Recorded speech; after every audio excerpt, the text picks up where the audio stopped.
Everybody, welcome to an action-packed hour of the Voxology podcast. We'll be lucky if it's an hour, but we have a lot to cover today. We have news, Voxology podcast news, and then we've got emails, and then we've got revelation. So we have a lot. And just to recap, Tim Stafford may have had the worst week of any member of our audience as he lost his computer really 2 weeks ago, right? Yeah, or 3. Tell us, just give us a glimpse of the fresh hell that you've endured for failing to have adequate backup. Let's qualify all of this first. Yeah, I don't know. I think we talked about it. I lost a lot and a lot of time also. You never realize how much of your life runs through your digital devices until one of them decides to bounce out, and then you're like, "Oh, Jesus I said didn't that. pay my bills last month." Right? Yeah.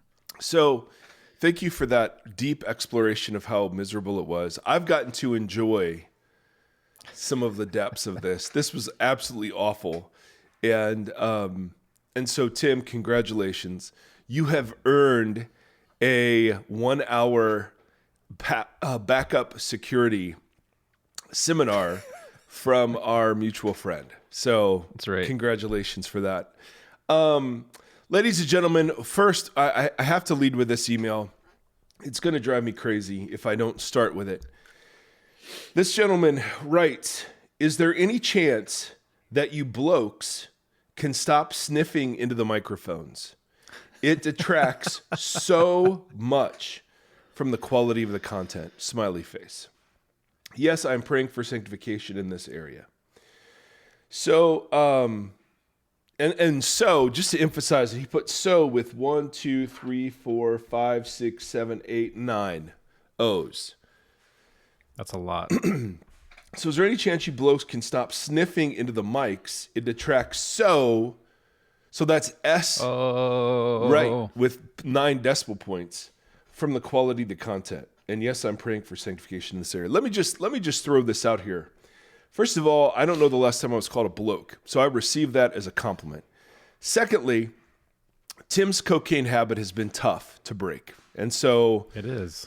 we have to give him a little bit of grace. Absolutely. Puts a pep in my step. Thirdly, I have had some respiratory horribleness for the last 2 or 3 weeks, and so I've been sniffing more than normal. What I will do, however, emailer, is I will now freshly clear my nose. Please keep this in.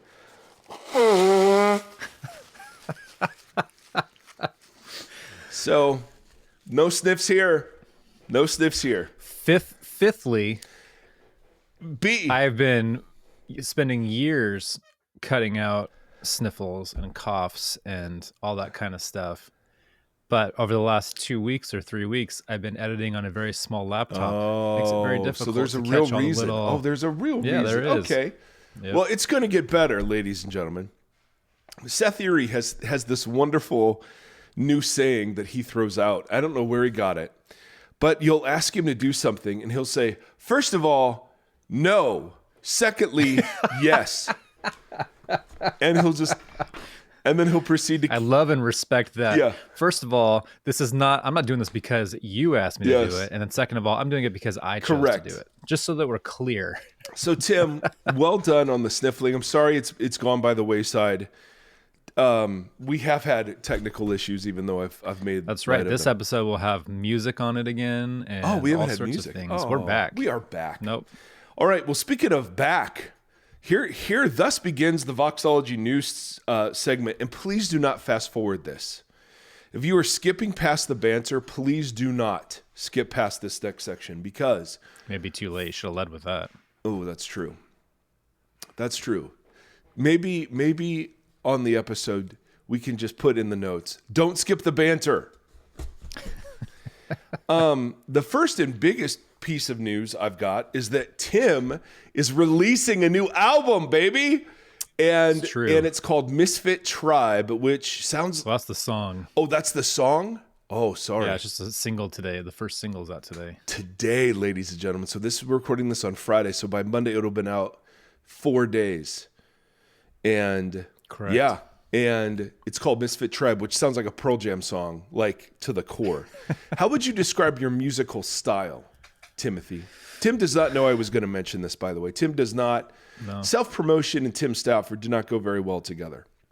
It's true. So, it's a thorn in my therapist and my wife's so side. I am promoting Tim Stafford's work on Spotify.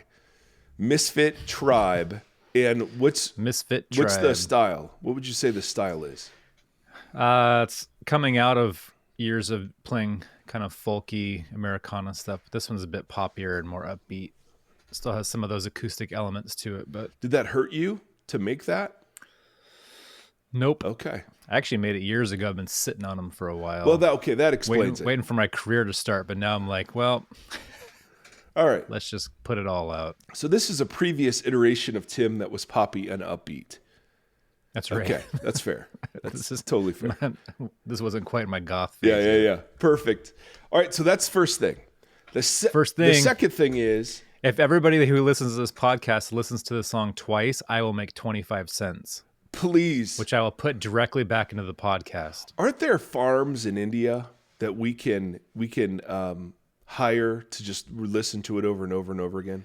Great question. If anybody knows, let me know. Or if they want to manage me and promote what I can't promote. Yeah, you're doing great, by the way.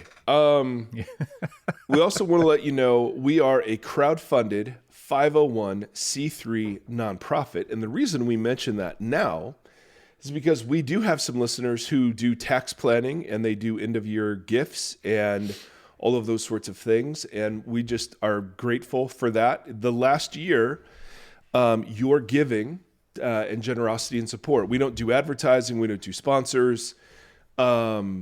We rely totally on your support. We're totally crowdfunded. So we have, in the last year, because of your generosity, we've added a YouTube channel. We did our first, it's called a non-friends instead of a conference. We're going to do another one. I'll talk about just a second. We've actually hired a woman named Lisa to help us manage Patreon and Tithely. And she also administrated the non-friends, which was amazing. And we're able to now start remunerating some of our regular guests. And so thank you for all of that. That is such a gift. And if you do year-end stuff, we're right here. We're right here, ladies and gentlemen. Hello. Tithe, Over here. Tithe.ly or patreon.com. And then speaking of the non-friends, this is the big news. We are doing another non-friends. And we call it non-friends because it's not a conference, but it's a gathering. That's because it's full of nonsense. It's a non-friends of nonsense, exactly. And we did one last year, and we had room for 19 people. And it was for Tim and I and Susie. And on this side of it, it was one of the most meaningful things we've ever done. And then the feedback we got from the people that attended was similar. And so we have to do another one. We've got a couple of changes, though. So first of all, the non-friends this year, like last year, is for people who are ministry or ministry adjacent vocationally.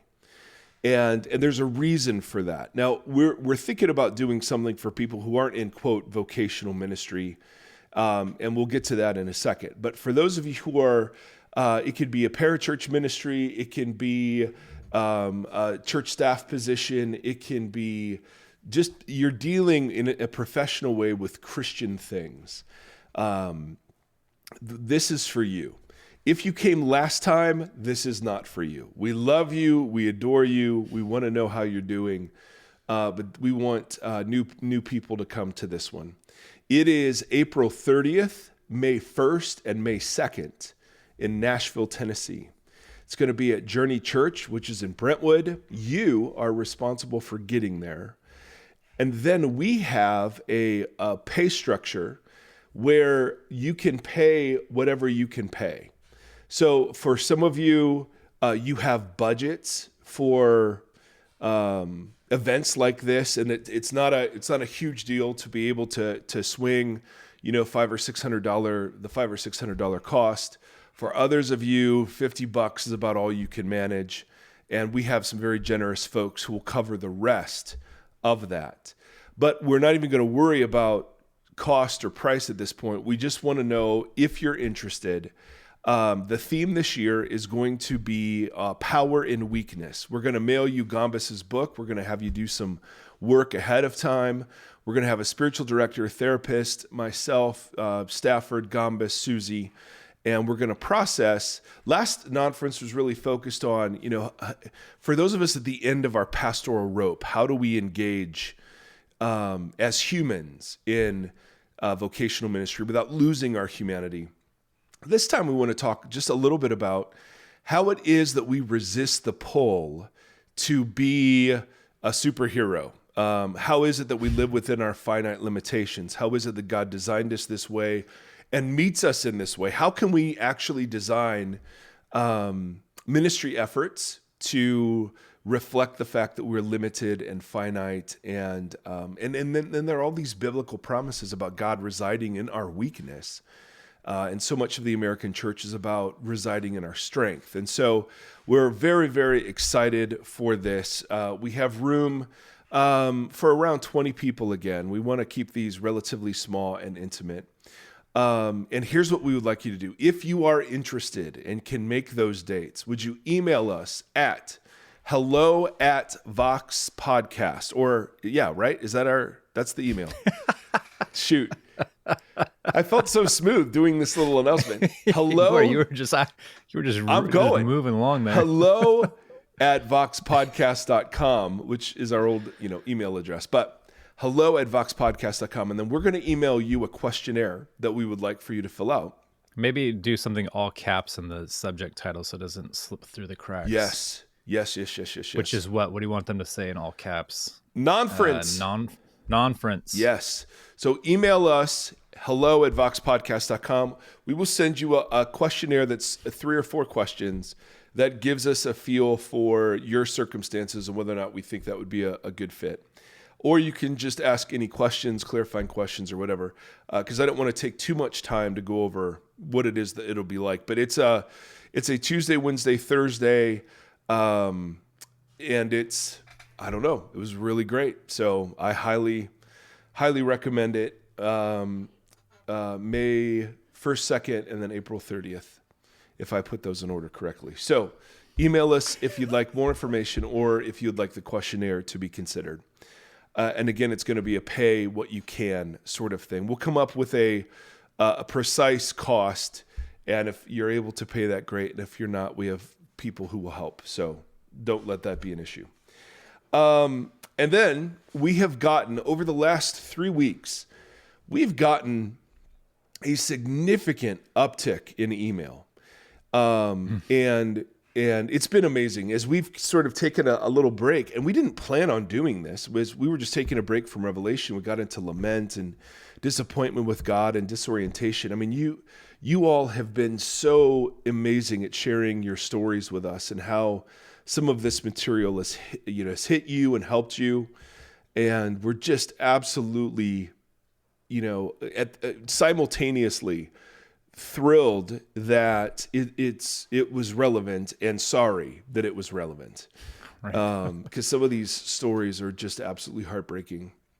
And then we asked last episode for topics. What are some future topics? And our Facebook group really chimed in here. And I don't know. I don't think we have to edit any of these. Although there's one, let me put all comments in here, but these were hilarious. So the Ryan said, Mike and Tim asked for ideas for a future podcast series. Let's create a list of wrong answers only. And then he said, I will start a word study of all the names listed in the genealogies and numbers. So that's amazing. And then someone wrote in the top sex positions from the Song of Songs. How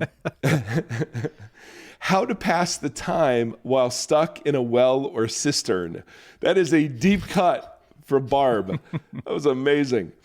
Tim's troubled tunes. Songs that Tim hasn't finished, which is funny. Which are legion. A list of modern applications of Deuteronomy 22, 9 through 11 prohibitions, like pineapple on pizza. So good. An authoritative expose on why God is the aliens. So that was from our bud, Andy Laura. My brother, who both he and I grew up in Ohio and root for Cleveland sports teams. I'd really like a 261-part series on why God hates Ohio sports teams. And then we could do a bracket for the best and worst books of the Bible in a March Madness kind of style. So we thought that was wonderful and a great idea. We actually do have some real suggestions. I'm only... Those weren't. And we have actually several. I mean, probably a dozen or so different topics have come in. I'm going to read two of the suggestions because these people gave us permission to read their emails in the email itself. And so these are just giving you a hint of some of the things that are coming in. Hello, Seth, Tim, and Mike. Again, that's the right order. In order of importance. For me, I would find it very helpful to dive deeper into discussions about prayer in the midst of deconstruction or reorientation. I know you've talked about prayer a lot over the years, and I've listened to all 432 episodes. Oh, my Lord, no wonder you want to talk about prayer. You need help. But it's still something I think is super important I struggle with. Throughout this journey, a few things have messed me up in this regard. One, it's knowing that we, as the church, are instruments of carrying out God's will, more so than God waving his hand and answering prayer miraculously. Combine this with the topic that God isn't in control in this present evil age, or at least not in control, in the way that we think. And that there are powers of sin and death and the principalities that are influencing seemingly everything. What's the point in even praying? Great question. I knew you would love this. I find myself focusing on prayers of thanksgiving, but something feels missing. I just read Skye's book, What If Jesus Was Serious About Prayer? It helped a bit. I would love your thoughts. Boom. So that's a great one. And we actually got 3 or 4 people asking about prayer. So I love that. Consider it done. My suggestion, and again, this is a totally different person. Hi, Seth, Tim, and Mike. Again, in order of importance. My suggestion for a new series is to talk about the misconceptions of Paul. Many pop Christianity teachers interpret Jesus in light of Paul, but what would it mean to interpret Paul in light of Jesus? What would it mean to get proper cultural context to Paul's first century Near East setting? Dude, that's great. I think that should be our new Gombis series. Yeah, that's a good idea. Yeah, so why don't we bring Gombis in for that one in a kind of a regular basis? So I'll reach out to him and get him scheduled, and we'll do some regular misconceptions of Paul stuff.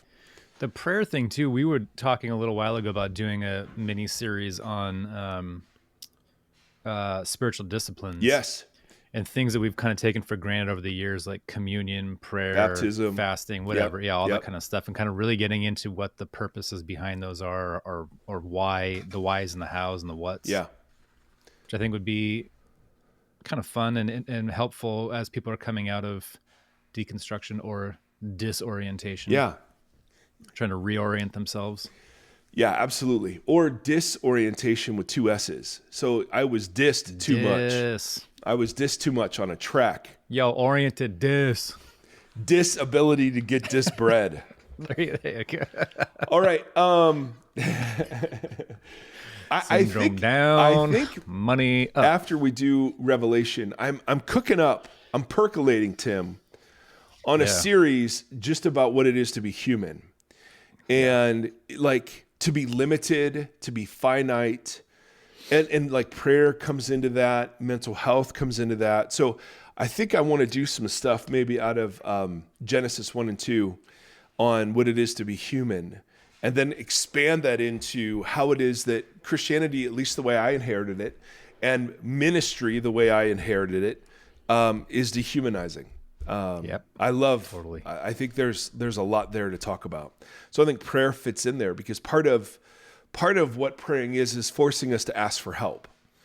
And why would God come up with a circumstance where we have to keep asking for things? He already knows it. All the course. disciplines kind of fit in there. Fasting, Exactly. I mean, it's a very human, physical, Totally. So what I want to argue is that spiritual formation happens at the edges of us, at the places where our power sort of runs out and where we run into our limits. It's like a power and weakness. Oh, I mean, I'm just saying, bro. I'm just saying. So I think that's all our news. That's a lot of news. Oh, and by the way, Tim and I have talked about doing a non-conference that's a bit larger, maybe 30, 40, 50 people, that is for people who are not in vocational ministry, but for people who've been hurt by the church but don't want to give up on the church. And so it will be a bit different than what we've done before, but we didn't know if there would be a lot of interest in something like that.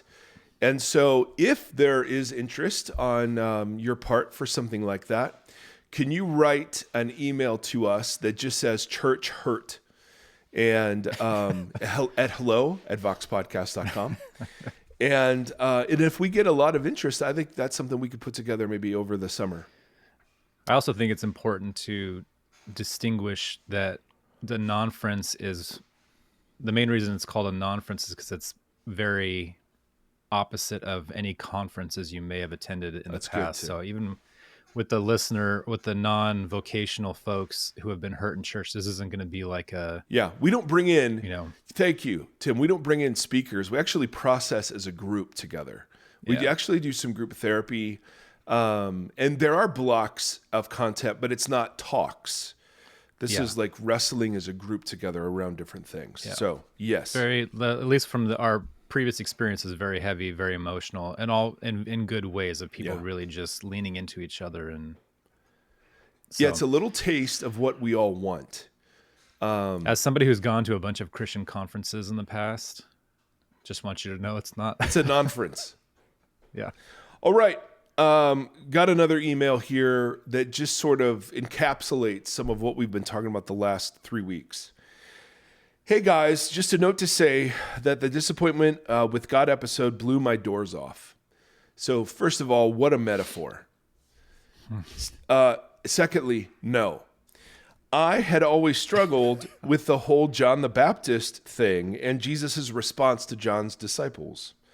I've also struggled with the fact that the recipe for a satisfying life that I was taught in church was a lie tinged with moral and sexual prosperity messages, which I dutifully followed to try to follow the recipe. I find Jesus compelling and centering, but I no longer attend any church. It has been great. I have friends who are in various states of belief or disbelief, and we talk often. I'm not sure all the community talk around church is true. In other words, that community of believers is defined by membership in a group as beneficial or necessary. He's questioning that. At least it was never for me in the myriad of attempts I made with different congregations to attend and belong. I don't miss the judgment and self-questioning because the recipe failed that accompanied my attendance. The idea of following a recipe for a successful Christian life, I really resonate with that. Mm-hmm. Quite a change from the guy who went to a certain Bible college to be a pastor. I do have a problem with the season of life talk, as I feel like I've been in a particular season for over 30 years with no sign of any change or relief on the horizon.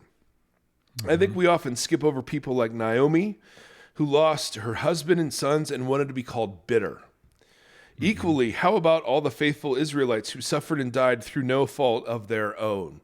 Like in the book of Daniel or in some of the number stuff where somebody sins and the nation's punished. Perhaps we should take most of the stories of God showing up for people as the exception and not the rule. Perhaps that is exactly why they aren't in the scriptures, that the norm isn't all of this stuff. So and this is what I thought was so great. What is the purpose of trying to be like or follow Jesus if it doesn't work out? Yeah. For me, my answer is tentative and tenuous much of the time. It's that the life of Jesus and his grace is beautiful to me. I can't imagine a world without grace, and I don't want to. So I still believe and hope, but I don't expect much except silence in the here and now. And that is almost I've ever gotten for my prayers. It sounds dark when typing it out, but oddly doesn't always land that way in my daily life. Yeah. Did I read this one already? I don't think so. I don't think so. I just remember that line, it sounds dark when I'm typing it out. And so if I read this one already, I don't know. But no, I think we would have unpacked it quite a bit, and I don't remember doing that. Why follow Jesus if he doesn't help your life, quote, work out? Yeah, that's like a foundation. I love this question. I know you do. Well, because it unravels everything. These are those threads for me. Like, what is the gospel? What is salvation? What is mercy in light of all these things as we kind of unpack them? And I've found for myself, the answer is not what I was given growing up. The answers have been sometimes more confusing, but sometimes much larger. And so, it ties into so many of the things that we've been going through. It's a tough. Well, so how would you answer? This is your favorite. I don't know. This is your favorite a really long, chewable question. I know, which is why I don't know how to answer it in a little succinct response. I have found Jesus to be compelling as the tandem of God and Jesus and what it looks like for the investment in humanity and what Jesus models through an idea. That's why I always ask those questions of like, Jesus was part of God becoming mortal, was part of it for him to experience, to have empathy for humankind, to really understand the depths of pain, of temptation, right? Like, look at the things that Jesus hits. They're like, he hits the human greatest hits. Yeah.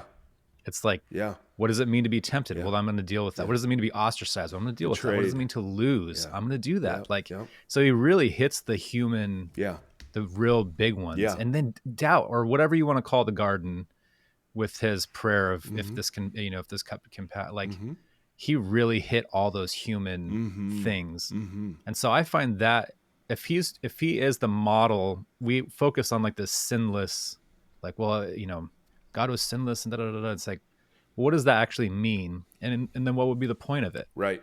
Like, so I think this question for me is at the root of the reorientation, if you want to use those terms of like, really, what is the point?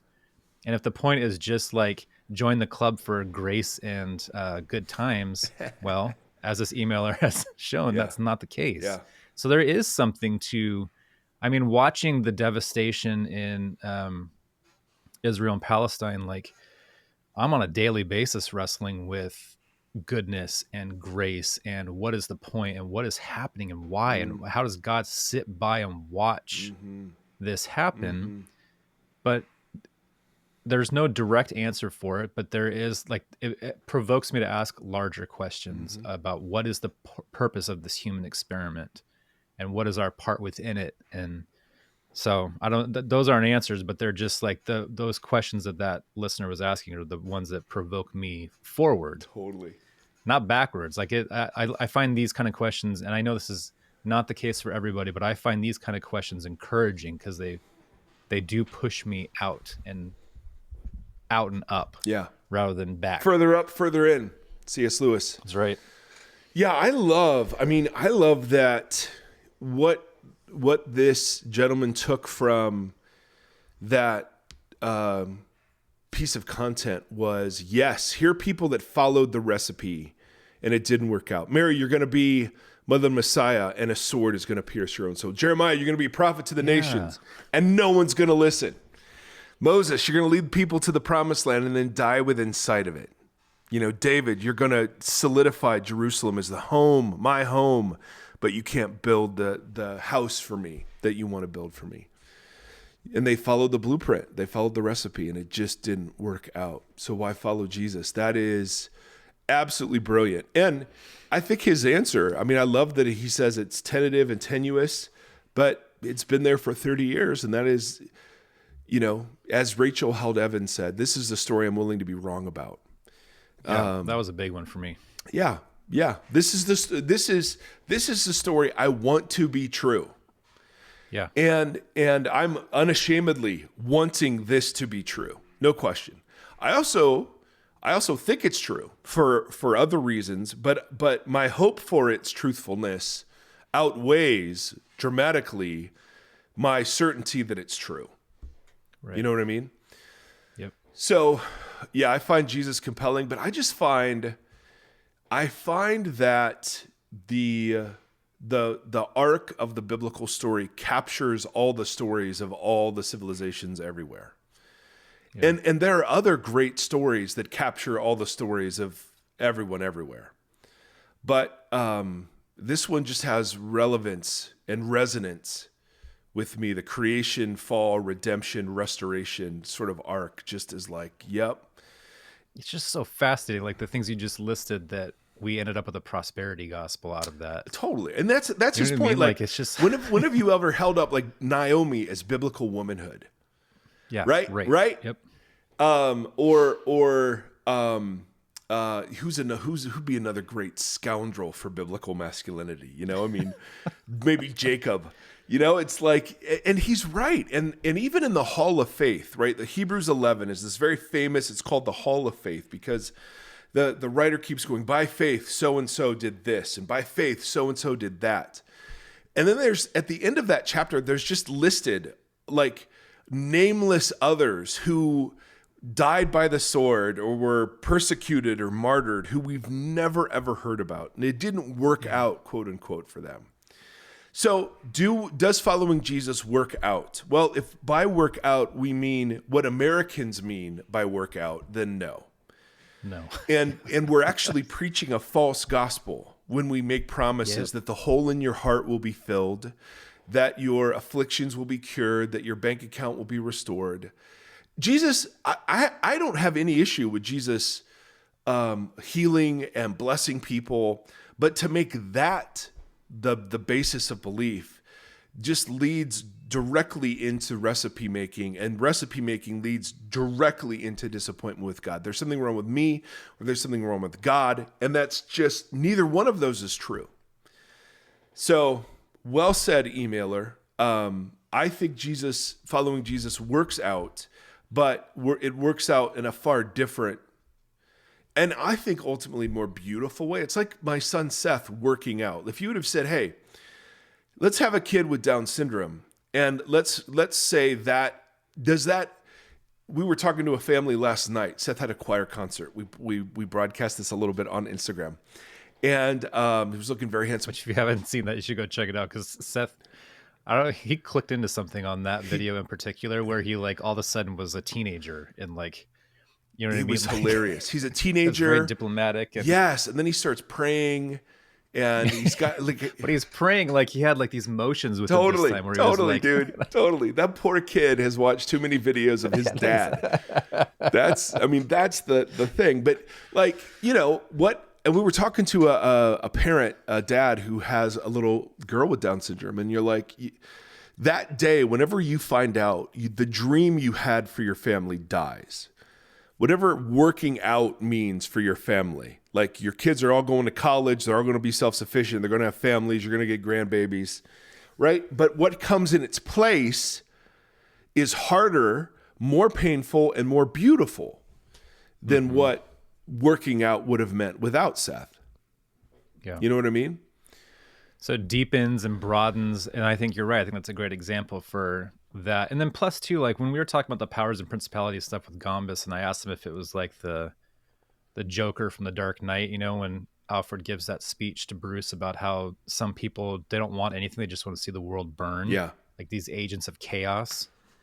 And when I think about that, it's like we're the people that are supposed to be going into the burning woods, like right, with joy and hope, grace and mercy and hope. Yeah. And so the idea of this, like everything's going to work out when we're or everything's going to work out when the person we're modeling after had a Right. pretty rough ending. Like I just, Totally. Totally. but if there are agents of chaos out there that are trying to disrupt that system, Yeah.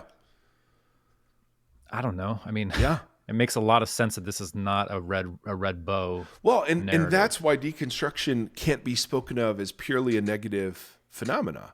Absolutely. Because that needs destroyed. That's an idol. That gospel is wrong. That needs destroyed, and something else needs to be put in its place. Working out, life working out is not the reason you follow Jesus. It's not. Yeah. Jesus makes life harder in some ways. Be a great non-friends focus. He is a disruptive presence, and he's knocking around your life, and it's not comfortable, and it's not fun, and you're never finished, and it's still the best way to be human in my estimation. But it's certainly... We talked about that meme that was going around last week or 2 weeks ago that was like the don't sit at the tables that Jesus flipped over. Oh, dude, I'm that guy. I'm absolutely that guy. Because there's a part of me that wants all the religious establishment and respectability. Oh, man, we talk about that in therapy all the time. Like and that's some of that is that orientation phase to a certain extent of like, I miss being in a church and singing those songs that I can't sing anymore and hearing and feeling inspired and feeling joy and the zeal and all this kind of stuff and walking out feeling like a little bit, like you're a little high or something off of it. Right. And that is not I'm not there anymore. And I don't want to demonize that, but I don't know. It's really hard. Yeah. It's a difficult place to try to parse through when those are how all the institutions kind of operate. Totally. But the key is, and this is reorientation, is blessing people who are in orientation, who find great solace and comfort. And hallelujah, man, there were times in my life when I needed it that straightforward. I needed it clear cut. I needed simple 30-second answers. And hallelujah, I remember I was in a philosophy program in California with J.P. Moreland, who was, world-class philosopher. And we were walking like out of class, and he was talking about something, and he gave a really simplistic answer to a question. I said, man, it seems like there should be more there. Yeah. And he said, well, I used to think there was, but I actually think like there is a simplicity on the other side of complexity that's really beautiful. And on the other side of deep thought, there is a simplicity. And some of the best thinkers I've been around have that ability to, whether it's N.T. Wright or Dallas Willard or JP or others, have that ability to just sort of, they'll say something that maybe a person in orientation would say, but what's behind it are miles. That's the difference, I think. Yes. Yeah. Yes. If you have a group of pastors who are leading churches that make room for people in orientation, but those answers and the purpose of the gathering is more rooted in the reorientation phase. I just feel like a lot of them are rooted in the orientation phase. Sure. And sure. That's the predominant note is orientation. Yeah. Or it'll be orientation around something other than Jesus. So it'll be orientation around a partisan agenda, orientation around a prosperity promise, orientation around, whatever. And I just sniffed. Yeah. I'm so sorry. Tim, you got to catch that one. I know. All right. I know my kids tell me I affirm them too much, which if I'm going to be accused of something, I guess I'll take that. But I sincerely, I don't know how to thank you who are listening enough for the gift of this whole thing. I meet people in the most random places who, there have been a couple of times when I've just been talking and someone will recognize the voice. I was just at a conference and nerd ministry conference in Austin. And there are a couple of people who just come up and who listen.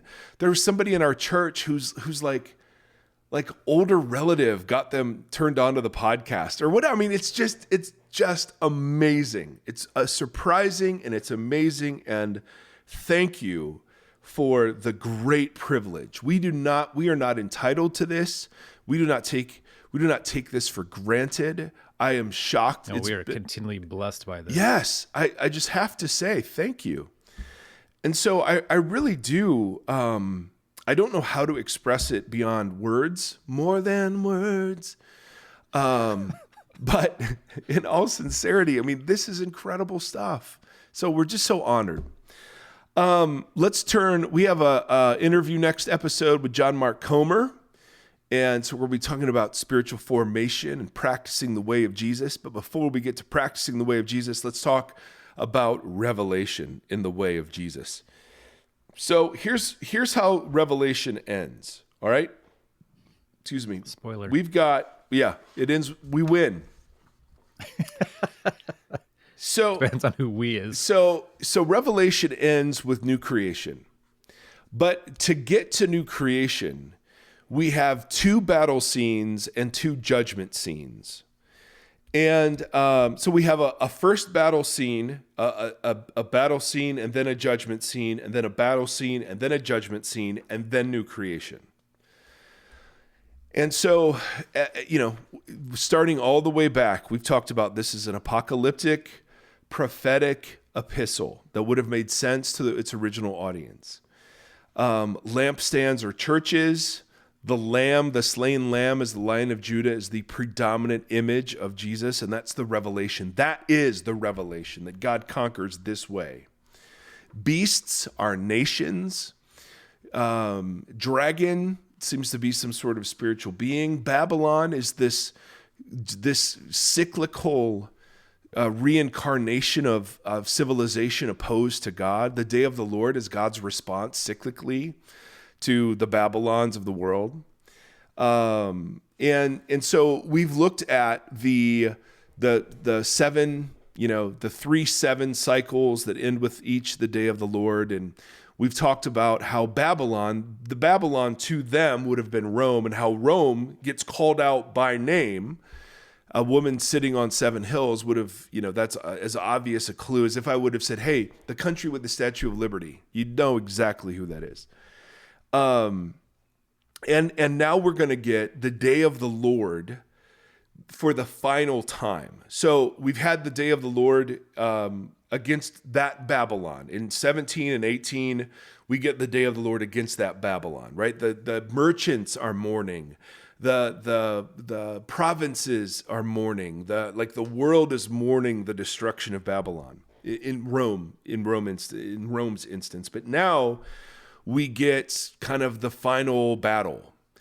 And so what I want to do is I want to read battle number 1, judgment number 1, battle number 2, judgment number 2, and that'll probably end us for today.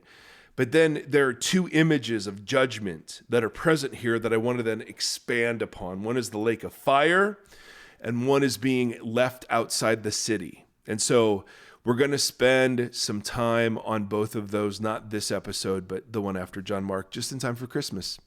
Happy baby Jesus. All right.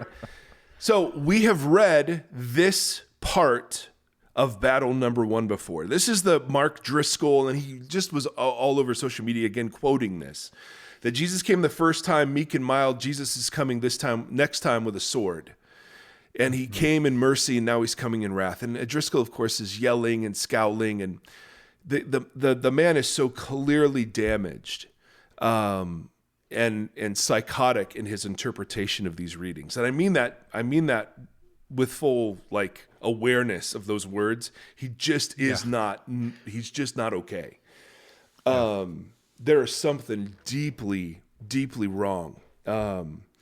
And I have deeply wrong stuff too, so I'm not just casting stones. But when you hear him announcing this, the glee and the anger that radiates off of him, there's just something that's not good. And as we've argued, he totally is misunderstanding the images. So he missed the lamb. Yep. So this is battle scene number 1. I saw heaven standing open, and there before me was a white horse.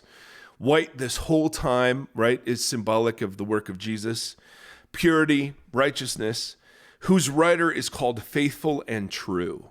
So we're talking about the Messiah here. With justice, he judges and wages war. So he's waging war with justice, which is interesting, an interesting image, right? It's justice that he's loosing upon the world. His eyes are like a blazing fire from Daniel. On his head are many crowns. We've seen this all over the place in Revelation. He has a name written on him that no one knows but he himself. He is dressed in a robe dipped in blood, and his name is the Word of God. Now, every other instance of dipped in blood is Jesus's blood. So this is Jesus who's already bloody before the battle. Right. And notice, even though there's like gruesome imagery here, there's no fighting that takes place. Like there's no actual fighting. The armies of heaven were following him, riding on white horses and dressed in fine linen, white and clean. Now, who are the armies? Well, they're the martyrs. These are the people who've been standing around the throne saying, Lord, how long are you going to let this go on? And this is when the Lord says, enough. Evil will be done. But this army doesn't do any fighting, interestingly enough. Coming out of his mouth is a sharp sword. Now, obviously, this is metaphorical. It's based on Isaiah 11 and Isaiah 49. And it stands for his words. A sharp sword with which to strike down the nations. And then we quote Psalm 2. He, the promised one, will rule them with an iron scepter. Then we get another verse from Isaiah. He treads the winepress of the fury of the wrath of God Almighty. On his robe and on his thigh, he has this name written, King of Kings and Lord of Lords. So you've got a figure whose robe is already dipped in blood, who comes speaking truth and justice. And that's his only battle. And clearly the sword is metaphorical. I saw an angel standing in the sun who cried out in a loud voice to all the birds flying in midair, come gather together for the great supper of God, so that you may eat the flesh of kings, generals, and the mighty, of horses and their riders, and the flesh of all people, free and slave, great and small. In other words, justice is coming for everyone and to everyone. And this supper of wrath is contrasted with the supper we're going to see in Revelation 21 and 22, which is the marriage supper of the Lamb. So we're getting a series of contrasts between Babylon and New Jerusalem, Babylon's destiny, which is destruction, and New Jerusalem's destiny, which is the eternal city of God. Then I saw the beast. The beast. Now, again, this is a nation. And the kings of the earth and their armies gathered together to wage war against the rider on the horse and his army. Now, again, we're so tempted to read this literally here. But the beast was captured, and with it the false prophet. Remember, there were two beasts. One that was military, one that was cultish. So now one is called the beast and the other is called the false prophet, but they're both beasts. But the beast was captured, and with it the false prophet who performed signs on its behalf. With these signs, he had deluded those who'd received the mark of the beast. What was the mark of the beast? It was allegiance. It was the anti-Shema, right? It was something, when the Shema is written on your forehead or your wrist, it's allegiance to God. When the mark of the beast, the whatever, and that could be manifest in a lot of different specific ways. But that was allegiance. We did a whole long thing. I think the episode's even titled something along those lines. We did a whole thing, yes. But it's not credit cards or something like that. It's allegiance to empire. So with these signs, he deluded those who had received the mark of the beast and worshipped its image.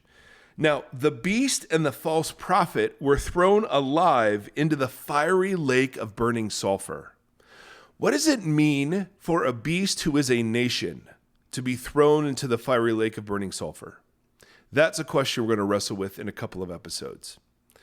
And we're dealing with symbolism here, ladies and gentlemen. Again, I even as I'm reading this, I keep wanting to envision what this is going to look like. You know, I look up and see, here's Jesus, and he's got a sword coming out of his mouth, and then there are birds feasting on everyone's carcass, right? Yeah. And then he picks up an entire nation and throws it into a lake of fire. Yeah.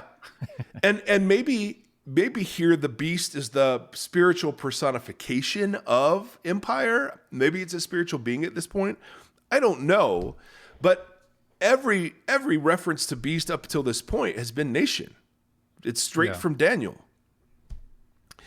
Now, so battle number 1 is this battle in the second part of 19.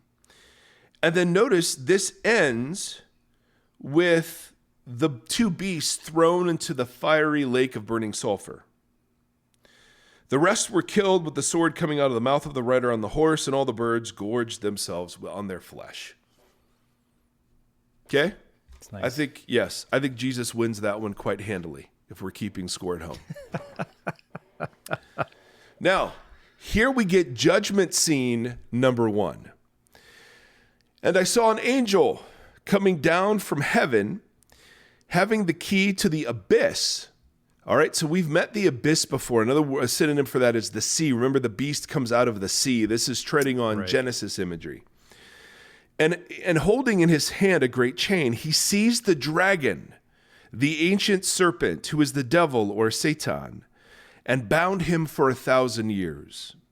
He threw him into the abyss and locked and sealed it over him to keep him from deceiving the nations anymore until the 1,000 years were ended.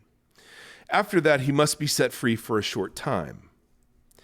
I saw thrones on which were seated those who had been given authority to judge.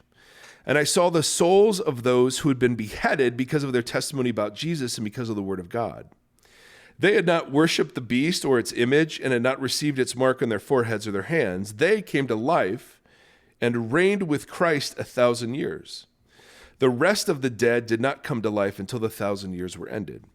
This is the first resurrection. Blessed and holy are those who share in the first resurrection. The second death has no power over them, but they will be priests of God and of Christ and will reign with him for 1,000 years. Now, at the end of battle scene number 1, the 2 beasts are thrown into the fiery lake of burning sulfur. Then a judgment scene arrives, and we have this Satan, this dragon, being cast into the abyss from whence he came for 1,000 years. And simultaneously to those 1,000 years, those who were martyred are now vindicated and stand in judgment over the work of the beast. Now, the questions here are legion, because we have another battle scene where the dragon is unleashed and then he raises another army, and then we have another day of the Lord scenario, and then another judgment. And so the question is, hey, are these sequential? And obviously the Left Behind folks say yes. There's a battle called the Battle of Armageddon. Then there's the millennium, which is a literal 1,000 years where Jesus comes and reigns over the earth. Then Satan is unleashed, and we have another battle. Maybe that's the Battle of Armageddon. I don't know. And then we have the final judgment. Or, and this is... It's so weird that this book has been confusing for people. I know, it's shocking, right? Or, and this is my view, that we're seeing the same event from different perspectives, the way it's been true the whole time. Remember, in apocalyptic literature, the numbers are all symbolic. Right.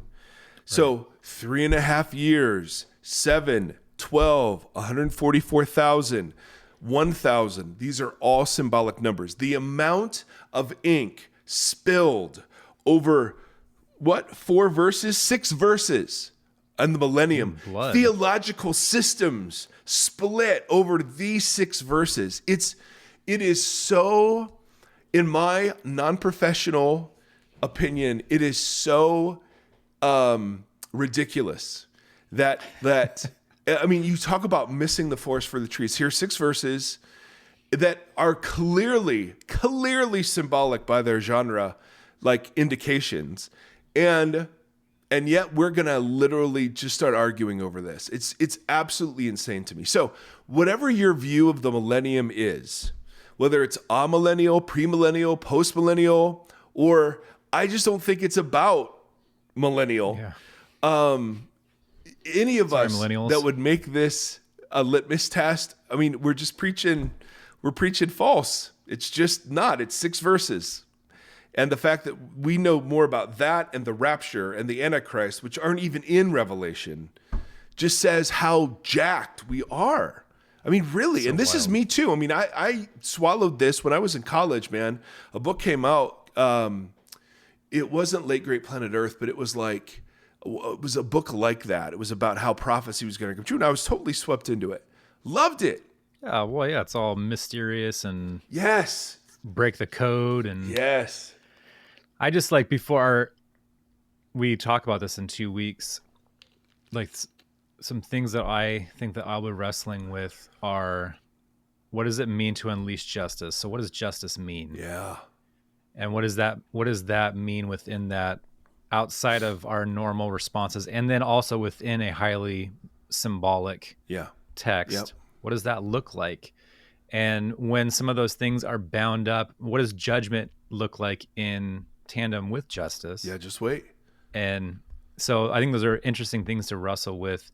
I was thinking about this with, I worked in the prison I've talked about a few times, and there was one guy there who I don't remember if I told his story or not, but just real briefly, he when he was in high school, African-American guy, he in the 80s, he said that he wanted to go to college. The admissions counselor told him he wasn't college material. Oof. He ended up selling drugs. He wanted to go and get an education, was denied that, fell back on the streets. Long story short, he was at a drug deal that went bad, and his wife was shot, and he went to prison for life for being an accomplice. He didn't shoot anybody, but he's been in prison for 30-something years. Daughter raised without a mother or a father. And when I think about evil and justice and some of those kind of things, and how we normally quantify what is evil and what should be judged and why, mm-hmm. There's often within human stories such much more complex things that lead people to bad places. Mm-hmm. And so as I think about what it means for justice to be unleashed as a weapon, or however you want to define that, to take a second to broaden, what does justice actually look like in the lives of people who I have characterized as, or people that I've othered. Totally. For whatever reasons. Yeah, I'm sniffing. So before we even get to that conversation, I think that's an interesting thing to wrestle with over the next couple of weeks. Yep. So, and we will, that's what's coming. So battle scene number 1, the beasts are thrown into the fire. Judgment scene number 1, the dragon is thrown into the abyss. Here's battle scene number 2. When the 1,000 years are over, Satan will be released from his prison, and he will go out to deceive the nations in the 4 corners of the earth, Gog and Magog. Now, again, that just seems like a bad idea. From Ezekiel. Right? Yeah, it's interesting. If Jesus is reigning over the earth, who exactly is willing to follow this character? He gathers them for battle, and in number they are like the sand on the seashore. They march across the breadth of the earth and surround the camp of God's people, the city he loves. But fire came down from heaven and devoured them. And the devil, who deceived them, was thrown into the lake of burning sulfur, where the beast and the false prophet had been thrown. They will be tormented day and night forever and ever. Now, it's fascinating. We're going to read about some people who get thrown into a lake of burning sulfur, but it's never said that they are tormented forever and ever, day and night. Only these 3. But again, what does it mean? What does it mean for the spiritual being, the devil, some nation, some Babylonian empire, and the religious cult that sort of propped it up? What does that mean? I have no idea. So that's battle scene number 2. Then we're followed by judgment scene. Then we're followed with judgment scene number 2. Then I saw a great white throne and him who was seated on it. Man, that is dripping Old Testament imagery. The earth and the heavens fled from his presence, and there was no place for them. And I saw the dead, great and small, standing before the throne, and books were opened. Now this is straight from Daniel 7, which we've read before. Like literally, this is John telling you what you read about in Daniel 7 is now happening again, but for the final time. Another book was opened, which is the book of life. The dead were judged according to what they had done, as recorded in the books. The sea gave up the dead that were in it, and death and Hades gave up the dead that were in them, and each person was judged according to what they had done. Then death and Hades were thrown themselves into the lake of fire. So how does the realm of the dead and death itself get thrown to the lake of fire? Great question. The lake of fire is the second death. Anyone whose name was not found written in the book of life was thrown into the lake of fire. All right, so we've got battle scene number 1, Jesus with a sword coming out of his mouth, 2 beasts thrown into the fiery lake of sulfur. Judgment scene number 1, the dragon who's behind all of this gets dragged into the abyss for 1,000 years, while the vindicated martyrs reign with Christ. Judgment or battle scene number 2, he's loosed after 1,000 years, and boom, we have another battle in our hands, and fire comes out of heaven and devours. Again, Old Testament image. Now, the Satan is thrown into the lake of burning sulfur. So we've got the Satan, the beast, and the false prophet, beast number 2, are in there. Then we have judgment scene number 2, which is everyone gives an account for what they've done. And death and Hades itself are judged and thrown into the lake of fire. And then anyone whose name was not found in the Lamb's book of life was thrown into the lake of fire. So what does all of that mean? So we've got two pictures of judgment. Now we haven't met the other one yet, which is outside the city. When we get to the new creation stories, we're going to read a couple of times about people being left outside the city.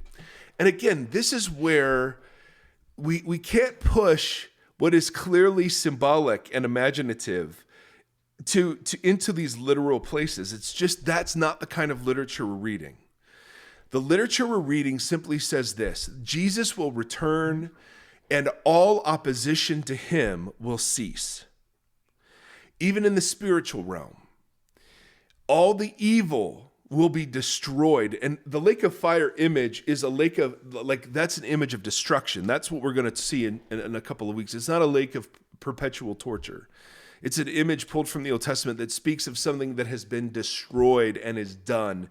And the smoke that's rising is a testimony of its destruction. Well, what does fire usually in the Old Testament, it's presence of God. But yeah. But it's like you think through them, they're like or but lake Revelation of burning fire or is a Daniel image. That's where we read it. There's a lake of fire coming from the throne. So again, here we are at Daniel again. So we'll pick up next episode with Daniel, and here's a throne, here are books, here's judgment, here's a beast, here's a lake of fire. And so Revelation is the image of that happening to Rome in a historical sense, but also in an ultimate and cosmic sense, that before creation gets remade, there has to be an accounting. And, I look at it, I don't know what it will be like. I definitely don't think it's like God will play a VCR tape of all of your sins in front of the billions of people that have existed in the world. But do you remember in WandaVision? That'll be embarrassing. A couple of years ago, Wanda Maximoff, Marvel superhero turned trauma victim, she's so powerful, she created a world literally of her own making. And there comes a point and it's all illusion, although it involves real people and real scenarios and real things, they're following her imaginative, sort of path for them. And there comes a point when like her illusion just gets wiped away and you see what's real. And I think that is one of the most compelling pictures of judgment. That's where the light is used. Like light and fire are used of judgment too. It's not just purifying, but it's exposing. So I don't want to go too far into that, Right. but because Lake of Fire is going to take us a couple episodes to get through. Because obviously this is where, when I talk to people and they push back on hell, these are the passages they go to.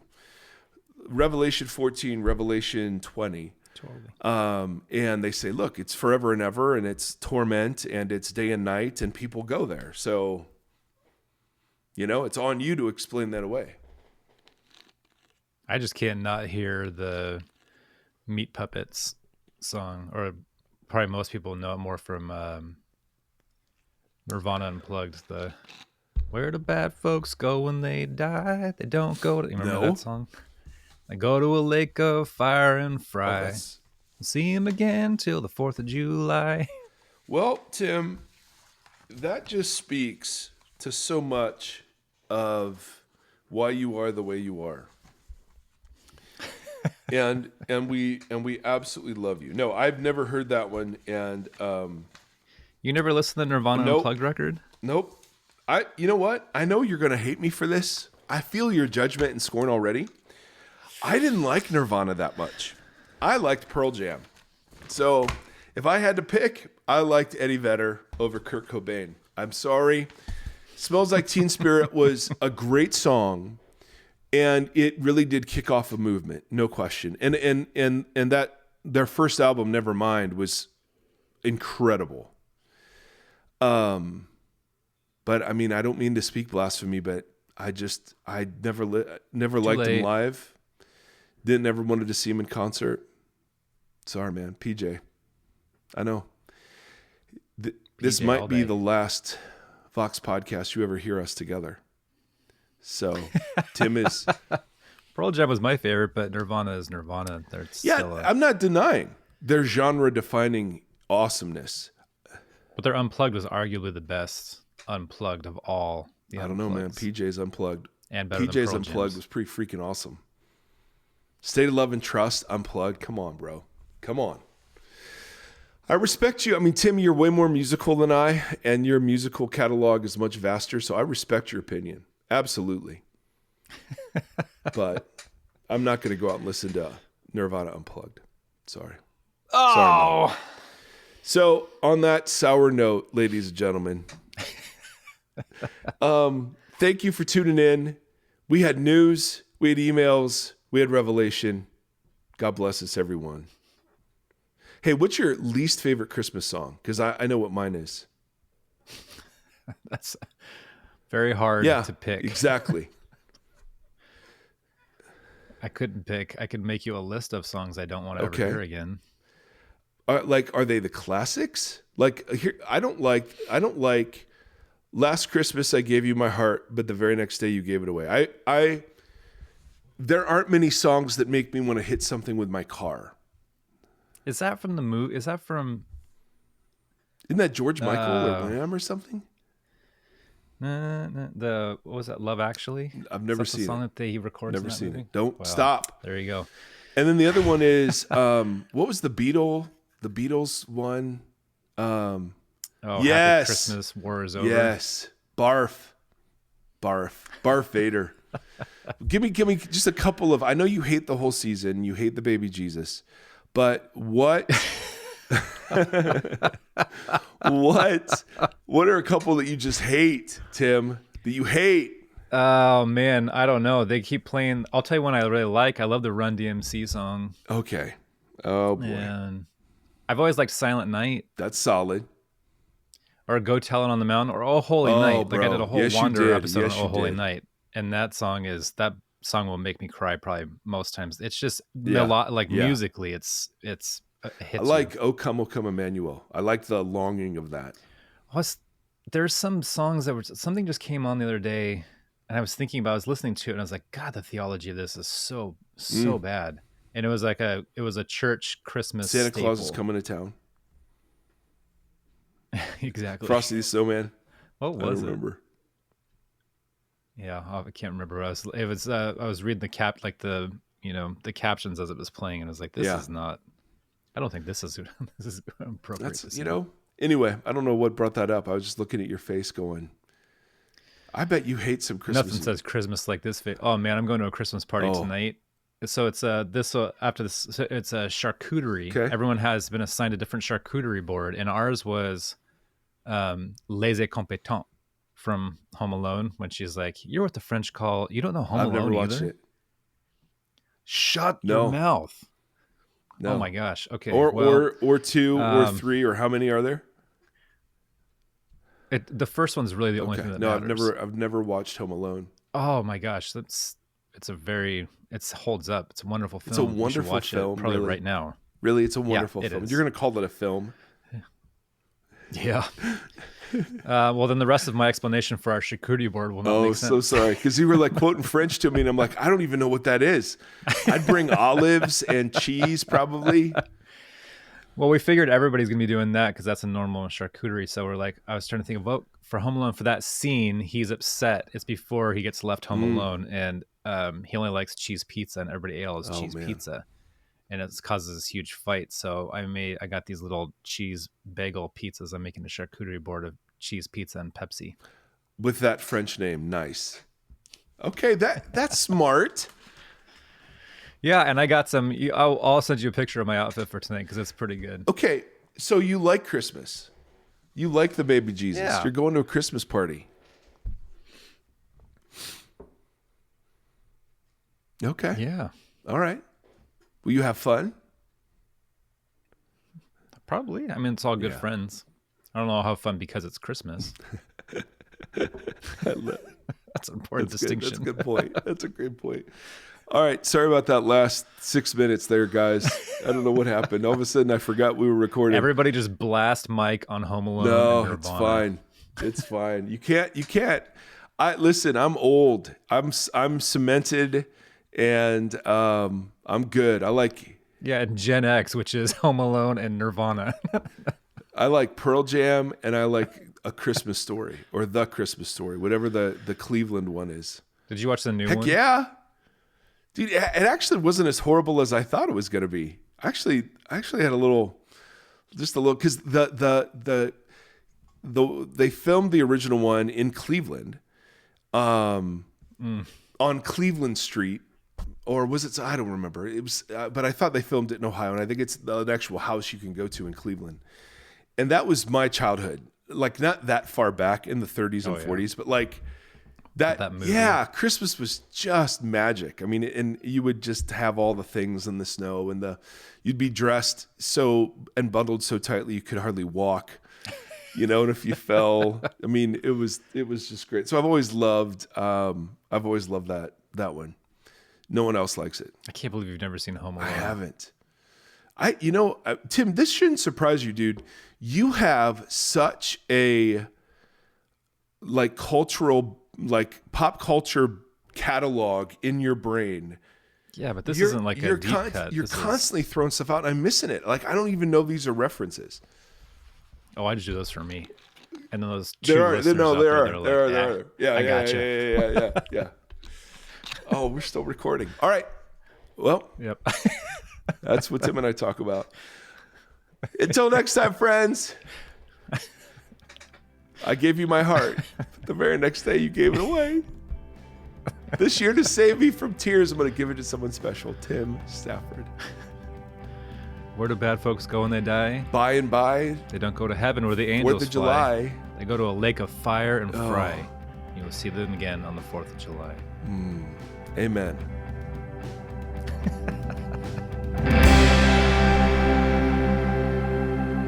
Thank you for listening to this conversation. The Voxology Podcast is a 501c3 nonprofit organization that is made possible by listeners just like you. If you'd like to partner with us, you can do so at patreon.com/Voxology Podcast, or on Tithely, tithe.ly, search Voxology Podcast. You can interact with the hosts on Facebook /Voxology Podcast, or on Instagram at Voxology Podcast, and on Twitter or X, whatever it is, at Mike Erie. Thank you for walking this long road with us.